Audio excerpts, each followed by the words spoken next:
Hello, I'm Ken Fobb. This is NewsNet, Baton Rouge. Grab a tea or coffee as I go over with you headlines and news from our local area and region.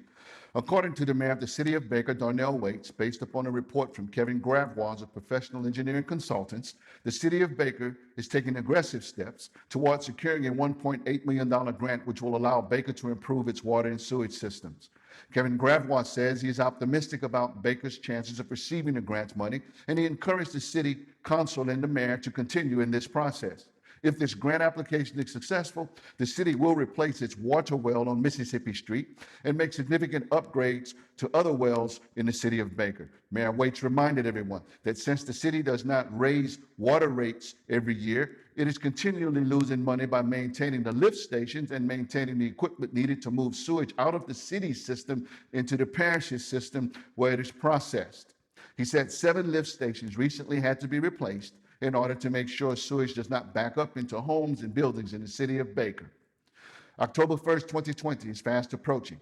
This is when the Transportation Security Administration, TSA, will implement a new nationwide mandate called the Real ID Act, when all airport travelers in the U.S. will be required to bring a federally approved Real ID compliant form with them in order to board their flights. On last Friday, the Louisiana Office of Motor Vehicles joined forces with TSA and the Baton Rouge Airport to remind the public that beginning October 1, 2020, any traveler who does not have proper identification will simply be turned away from airport checkpoints without exception. A Real ID compliant form means either a valid U.S. passport, a passport card, or a military ID. The Louisiana Department of Health recently agreed to pay back to the federal government $13 million to settle allegations that the department submitted a large number of invalid nursing home and hospice care Medicaid claims.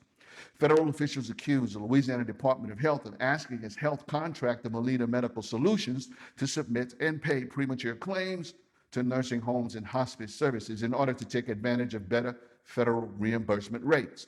Authorities claim that if Louisiana had waited to submit the claims when the services had been delivered as they were supposed to, they would have gotten less federal money to cover them.